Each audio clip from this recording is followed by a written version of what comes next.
Olá pessoal, como vocês estão passando? Vamos dar início à nossa semana 4, do plano de estudo doutorado, o PET volume 3, e voltado para o segundo ano do ensino médio, a gente vai falar um pouquinho sobre o reino fungi.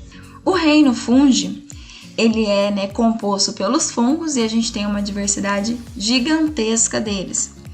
Na classificação geral, os fungos são eucariontes. O que quer dizer que são eucariontes? Então, eles têm as células organizadas e seu DNA ele fica envolto por uma membrana. Eles também são heterotróficos. O que quer dizer isso? Que eles não produzem o seu próprio alimento, como as plantas no geral, que são autótrofas, produzindo o seu próprio alimento através da fotossíntese. Os fungos, eles não têm essa capacidade, de produzir o seu próprio alimento. Os fungos a gente pode encontrar eles unicelulares, que a gente tem um exemplo da levedura, da cerveja, e a gente tem os multicelulares, ou também a gente encontra alguma nomenclatura como pluricelulares, que é o exemplo dos cogumelos, que a gente consegue ver aqui na imagem. Então aqui a gente tem um cogumelo, aqui tem uma estrutura básica dele, então ele é separado entre o corpo frutífero, o unicelo e as ínfas. E aí aqui eu dei um aumento nas ínfas, essas ínfas elas são septadas. Então, tem divisões dentro ali das ínfas dos fungos. Então, na primeira questão, trouxe assim: qual dos seguintes termos jamais pode ser usado como referência a um fungo? A. Simbionte. Simbionte, ele pode ser uma característica do fungo. Por quê? Porque os fungos, eles têm uma relação mutualística com as algas, onde um vai beneficiar o outro. Então, por isso essa relação mutualística. Então, os fungos realizam essa simbionte. Consumidor, eles podem ser considerados consumidores? Sim, por quê? Porque eles precisam se alimentar, consumir algo, os nutrientes, para poder se desenvolver. Então, eles são consumidor. Eles são decompositor? Também, tá? Eles ajudam a decompor a matéria orgânica. Quando você vê lá um pão que começa a embolorar, nada mais é que uma ação de decomposição dos fungos. Os fungos agindo ali. Então, ele tem essa ação decompositora. A D é um parasita? Também encontramos, porque alguns fungos, eles são causadores de doença. A gente tem um exemplo da ferrugem, que encontra muitas vezes na folha do café. Então, uma praga, ele pode ser um parasita prejudicando o desenvolvimento daquela planta. Então, ele é considerado um parasita. E aí, produtor? O que é um produtor em si? É o que produz. A gente sabe que os fungos são o quê? Heterotróficos. Se eles são heterotróficos, eles não produzem seu próprio alimento. Então, quer dizer que o que a gente não pode usar como referência a um fungo é o quê?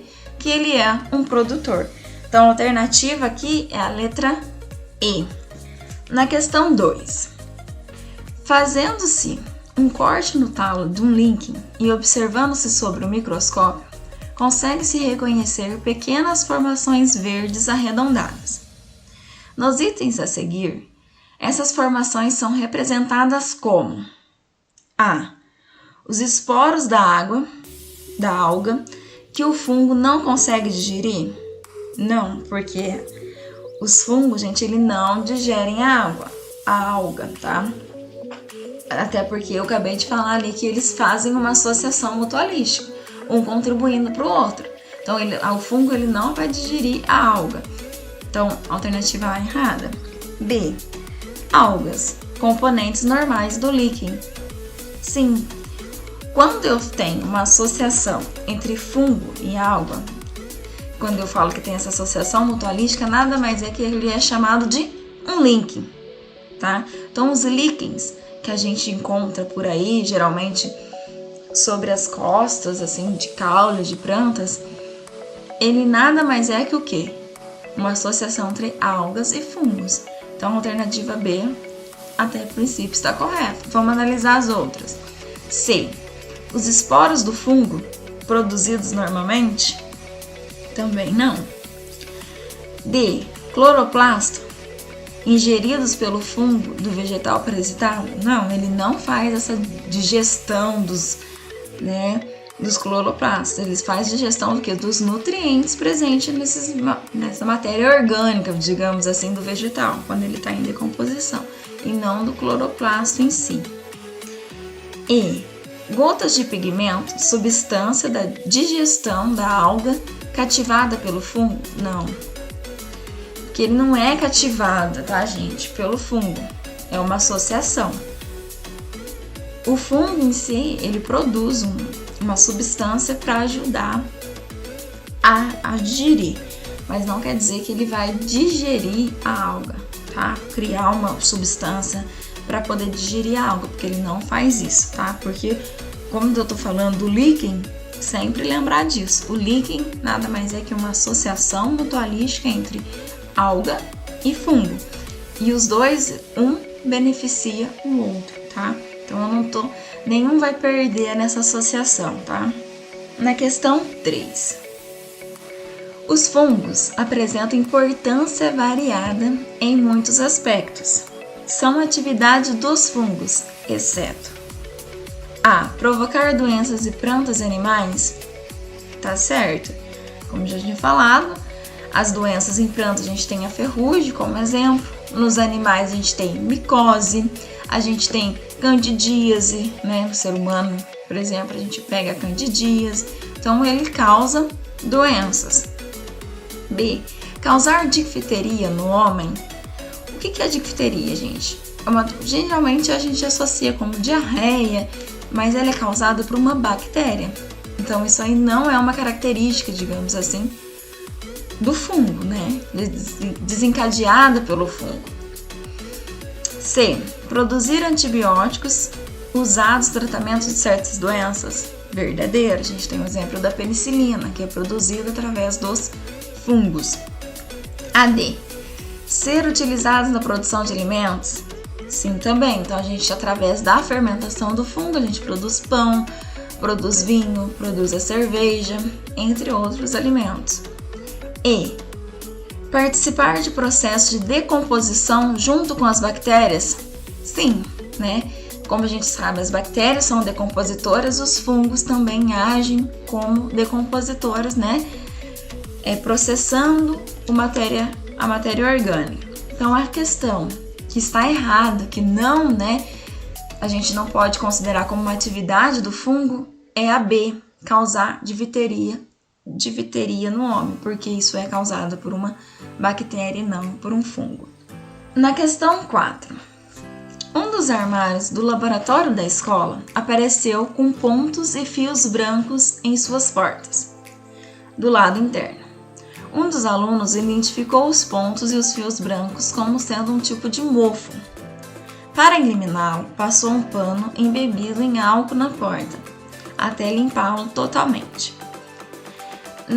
Na semana seguinte, para a surpresa do aluno, os pontos e fios reapareceram. A partir de seus conhecimentos e a respeito da estrutura e biologia dos fungos, explique por que o mofo reapareceu. Então, o que aconteceu aí? O aluno ele retirou, né, apenas os corpos de frutificação dos fungos, né? Então, quando ele passou o pano com álcool, ele não retirou o corpo vegetativo do fungo, que acabou permanecendo no interior da porta. E o que aconteceu? Passou um tempo, essa parte, né, reprodutiva que estava ali ainda, ele foi refeito. Então, ele começou a se reproduzir novamente. Então, nada mais é que ele acabou só retirando aquele corpo de frutificação, que não tem a função de reprodução, e acabou ficando o corpo vegetativo. Então, ele passou o álcool, tirou, mas como ficou o corpo vegetativo, ele começou a se desenvolver novamente. Então, essa é a explicação por que ele reapareceu. Ele tirou, passou, mas acabou voltando novamente. Na questão 5. O molho de soja mofado vem sendo usado na China há mais de 2.500 anos no combate a infecções de pele. Durante a Segunda Guerra Mundial, prisioneiros russos das prisões alemãs que aceitavam comer o pão mofado sofriam menos infecções de pele que os demais prisioneiros, os quais recusavam esse alimento. Então aqui a gente está mostrando que eles utilizavam, né, o mofo em si como uma medicação ali, né, para ajudar aquelas pessoas que estavam com algumas infecções. Aqui na imagem eu trouxe, né, uma lata de molho de tomate que está mofada por um fungo. Só que o que acontece? O que eles faziam? Então eles pegavam esse fungo, né, que mofou ali dentro de algum molho, do molho de soja no caso, e dava para os soldados. E eles não sofriam de infecção de pele. Então, primeiramente, o que a pergunta faz? O que é o mofo, né? O mofo nada mais é que fungos, né, que pertencem ao reino fungi lá que a gente falou. E esses seres, eles são capazes do quê?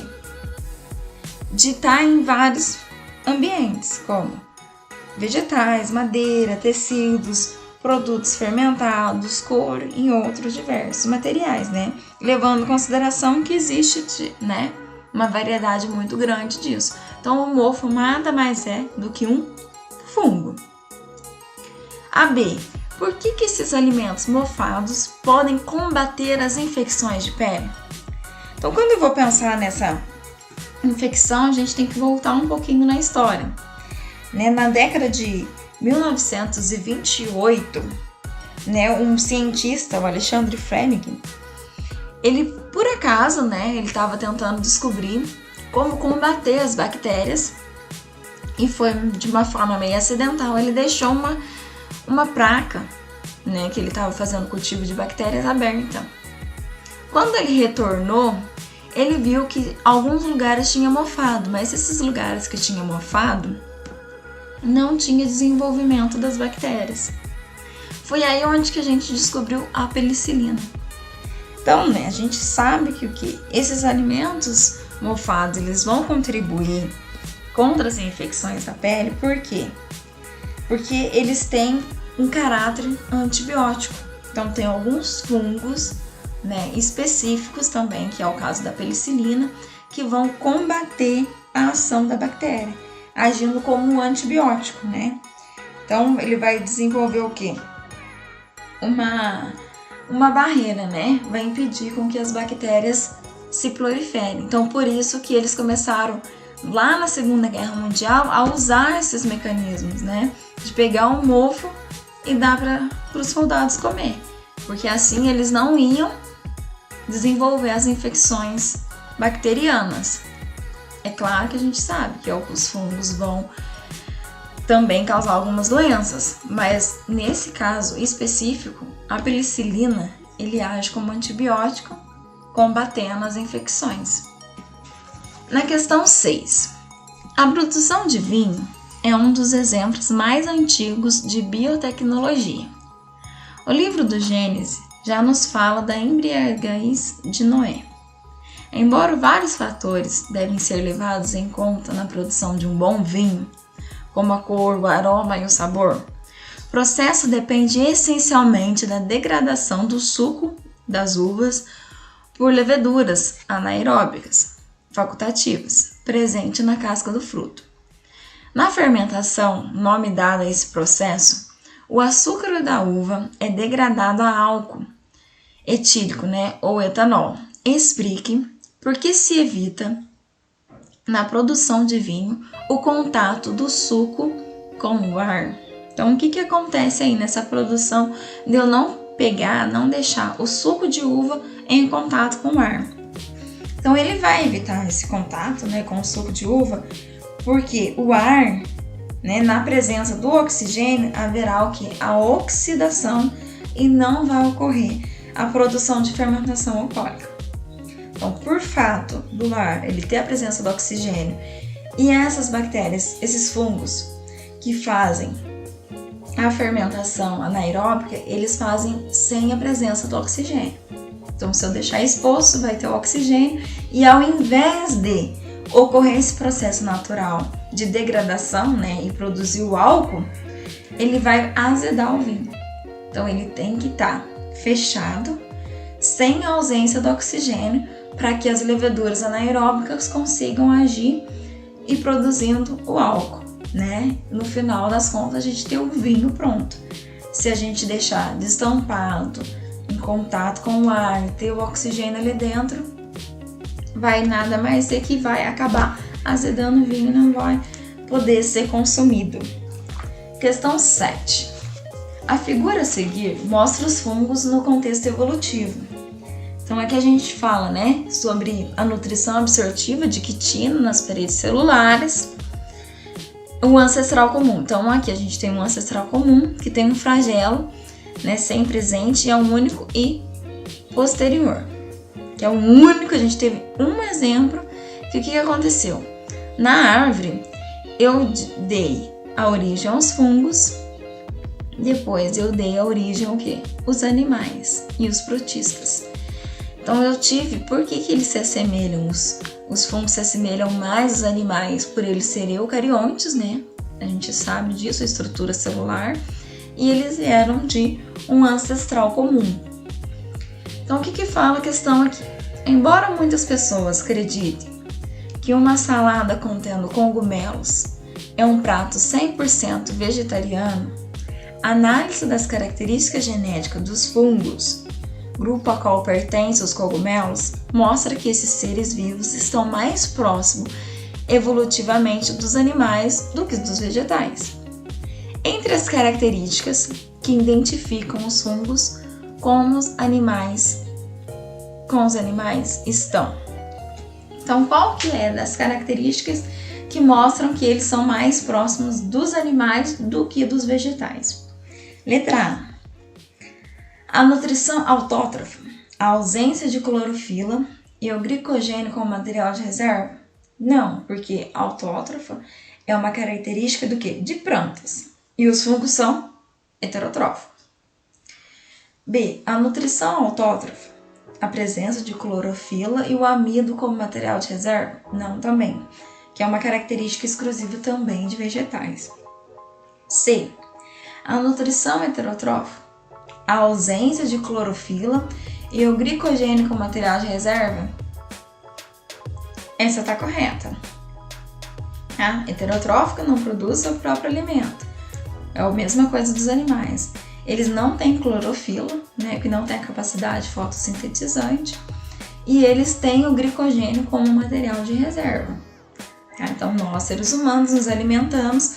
Nossos alimentos eles ficam armazenados em forma de glicogênio. Depois ele é sintetizado para gerar energia. Os fungos da mesma forma. A D.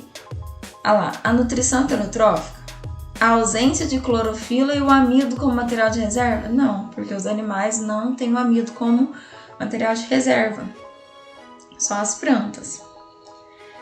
E aí, a nutrição nitrotrófica, a ausência de clorofila e o glicogênio como material de reserva? Também está errado. Então, a alternativa correta aí é a alternativa C.